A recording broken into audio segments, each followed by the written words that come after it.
وہ یوں عمر کے علاوہ کسی کے سامنے رو رہی تھی، اور اس نے آنسوں کو روکنے کی کوئی ارادی یا پھر غیر ارادی کوشش نہیں کی تھی۔ اور پھر اسے عمر یاد آیا تھا جو کہتا تھا کہ تم کبھی میچور نہیں ہو سکتی علیزے، تم کبھی میچور نہیں ہو سکتی۔ یہ آخری بار اس نے اسے منگنی کی رات کہا تھا۔ اس حالت میں پہلی بار اسے عمر کی اس بات کا واقعی یقین آ رہا تھا، بلکہ اس وقت یہاں بیٹھے اس کی ہر بات کا ہی علیزے کو یقین آ رہا تھا۔ وہ ٹھیک کہتا تھا کہ وہ جذباتی تھی، میچور تھی، اور عمر کے کسی بھی حصے میں ان دونوں خامیوں سے نجات حاصل نہیں کر سکتی تھی۔ وہ واقعی مان رہی تھی کہ کوئی بھی عمر سے بہتر اسے نہیں جان سکتا تھا، کوئی بھی نہیں تھا جو عمر ہو سکے۔ عباس اب کمرے سے باہر جا رہا تھا، اور عباس کے جسم پر موجود یونیفارم نے اسے ایک بار پھر عمر کی یاد دلائی تھی۔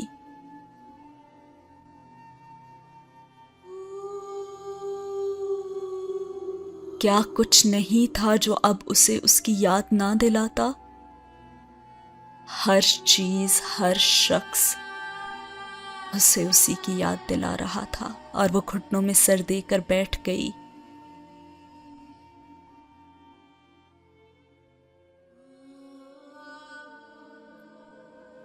تو یہ ہوتی ہے زندگی اور یہ محبت، ایک وقت میں ایک ہی چیز ختم ہوتی ہے، دونوں نہیں۔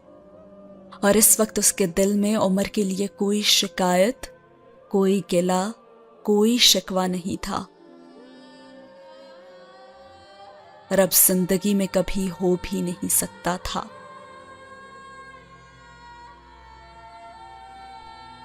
بس وہ عمر کی یادوں میں ڈوب چکی تھی۔ اب وہاں موجود کوئی بھی شخص اب اسے سمجھ نہیں سکتا تھا، کیونکہ کوئی بھی عمر جہانگیر نہیں ہو سکتا تھا۔ ساتھ بیٹھی تانیہ اسے معمول کی باتیں بتا رہی تھی، اسے بتا رہی تھی کہ عمر جہانگیر کی ڈیتھ کیسے ہوئی۔ فائرنگ کی تھی کسی نے، گاڑی میں اس کا ایک گارڈ اور ڈرائیور بھی مارا گیا ہے۔ عباس کو اس ایکسیڈنٹ کے 10 منٹ بعد ہی اطلاع مل گئی تھی، اور وہ بہت اپسیٹ تھا۔ یہاں سے خود ہیلی کاپٹر میں گیا تھا اس کی باڈی لینے کے لیے۔ میں تو کوشش کرتی رہی کہ تم لوگوں کو کسی طرح سے ٹریس آؤٹ کر لوں، لیکن نہیں کر سکی۔ خود عباس نے بھی بہت کوشش کی۔ تانیہ دھیمی آواز کے ساتھ ساتھ والی کرسی پر بیٹھی بتا رہی تھی، لیکن علیزے کے لیے سب اطلاعات بے معنی تھیں۔ اور پھر اس نے کہا کہ وہ تو چند دنوں میں امریکہ جانے والا تھا، ایکس پاکستان لیو پر، اور دیکھو یہ سب کچھ ہو گیا۔ اور علیزے نے یکدم سر اٹھا کر دھندلائی ہوئی آنکھوں سے اس کو دیکھا، اور ایک بار پھر اسے عمر یاد آیا۔ تمہیں لگتا ہے کہ میں چلا جاؤں گا تو تمہارے اور جنید کے درمیان سب کچھ ٹھیک ہو جائے گا؟ اگر ایسا ہے نا تو میں واقعی دوبارہ کبھی تم دونوں کے درمیان نہیں آؤں گا، جنید سے کبھی دوبارہ نہیں ملوں گا۔ اور وہ دم بخود رہ گئی۔ تانیہ نے اسے پھر سے مخاطب کیا اور کہا کہ کیا تم کچھ پوچھنا چاہتی ہو؟ اور اس نے نفی میں سر ہلایا، اور اس کے گلے میں آنسوں کا پھندا لگ گیا تھا۔ کتنی بری طرح سے اس دن اس نے اس سے بات کی تھی، اور اس سے کہا تھا تم ہارڈ کور کرمنل ہو عمر، بس فرق یہ ہے کہ تم نے یونیفارم پہنا ہوا ہے، اور جس دن یہ یونیفارم اتر جائے گا نا، اس دن تم بھی اسی طرح سے مارے جاؤ گے جس طرح تم دوسرے لوگوں کو مارتے ہو۔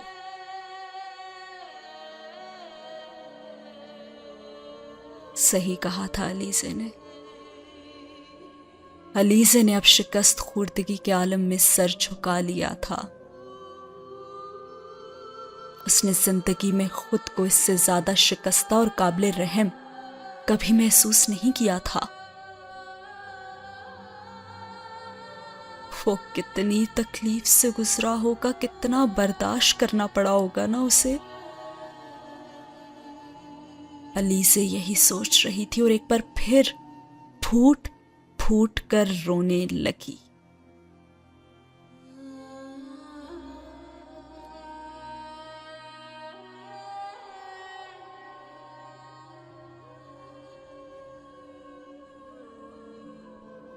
ایک دفعہ عمر نے اس سے کہا تھا کہ کون کہتا ہے کہ کسی شخص سے ایک بار محبت ہونے کے بعد اس سے نفرت ہو سکتی ہے؟ جو کہتا ہے وہ دنیا کا سب سے بڑا جھوٹا ہے۔ اور وہ مان گئی تھی اس بات کو۔ سائیکل آف ریپلیسمنٹ میں صرف محبت کی ریپلیسمنٹ نہیں ہوتی۔ خود کو فریب دینے کے باوجود ہم جانتے ہیں کہ ہمارے وجود میں خون کی گردش کی طرح بسنے والا نام کس کا ہوتا ہے۔ ہم کبھی بھی اسے اپنے وجود سے نکال کر باہر نہیں پھینک سکتے۔ تہ در تہ اس کے اوپر دوسری محبتوں کا ڈھیر لگائے جاتے ہیں۔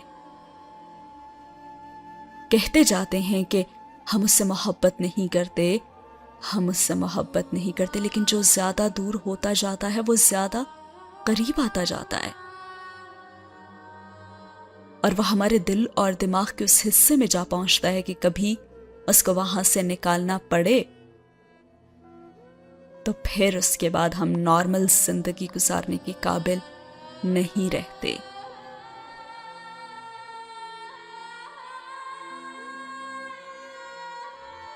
علیزہ سکندر کو اس سے محبت 18 سال کی عمر میں ہوئی تھی۔ 18 سال کی عمر میں گرفتار ہوئی تھی وہ عمر جہانگیر کی محبت میں، اور وہ واحد شخص تھا جس سے وہ ہر بات کر لیتی تھی، وہاں ساری وہ باتیں بھی جو وہ کبھی شہلا اور نانو سے بھی نہیں کر سکتی تھی۔ وہ واحد شخص تھا جو اس کے نخرے برداشت کرتا تھا، ناز اٹھاتا تھا، اور اس نے عمر جہانگیر کے علاوہ کسی سے اتنی ضد نہیں کی تھی، کسی کو اتنا تنگ نہیں کیا تھا۔ اس نے عمر جہانگیر کے علاوہ کسی کو برا بھلا بھی نہیں کہا تھا، کسی سے بدتمیزی بھی نہیں کی تھی، کسی پر چیخی چلائی بھی نہیں تھی۔ وہ واحد شخص تھا جس پہ اسے مان تھا کہ وہ اسے منا لے گا، اس کی ناراضگی کا اس پر فرق پڑتا ہے، وہ اس کی پرواہ کرتا ہے۔ وہ دنیا جہان کے لیے برا ہو سکتا تھا لیکن علیزہ کے لیے نہیں۔ وہ واحد شخص تھا جو اس کی ہر غلطی اپنے کندھوں پر لینے کے لیے تیار رہتا تھا، جو اسے محفوظ رکھنے کے لیے کسی بھی حد تک جا سکتا تھا، اور یہ سب کچھ وہ جانتی تھی۔ اور اب جب وہ اپنی زندگی کا سفر ختم کر کے دنیا سے جا چکا تھا تو علیزہ کو اپنا وجود ختم ہوتا ہوا نظر آ رہا تھا۔ وہ اندھوں کی طرح ہاتھ پھیلائے کھڑی رہ گئی تھی، کیونکہ کوئی بھی دوسرا شخص اس کے لیے عمر جہانگیر نہیں بن سکتا تھا۔ دونوں ہاتھ سر پر رکھے وہ بچوں کی طرح رو رہی تھی، بالکل اسی طرح جس طرح وہ 18 سال کی عمر میں ایک بار عمر کے سامنے پارک میں روئی تھی، اور پھر اس کے بعد اس کے سامنے کئی بار روئی تھی۔ کیا کچھ تھا جو آج اسے یاد نہیں آ رہا تھا؟ اسے پہلی بار لگ رہا تھا جیسے سب کچھ ختم ہو گیا ہو، سب کچھ، کہیں بھی کچھ بھی باقی نہیں رہا تھا۔ سوچنے لگی پھر وہ، کیا تھا اگر وہ اس سے محبت نہیں کرتا تھا، لیکن پھر بھی اس کا ہونا ہی کتنا کافی تھا اس کے لیے۔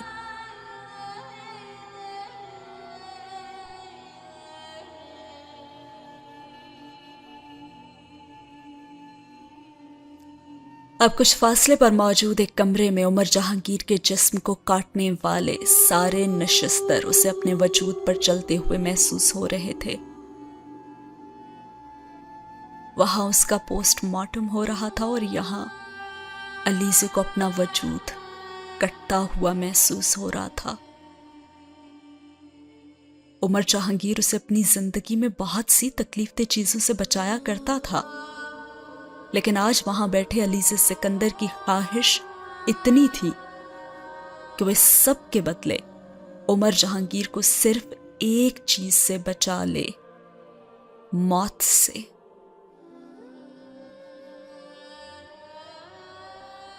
اور ساتھ ہی ہوا یہ سین ختم۔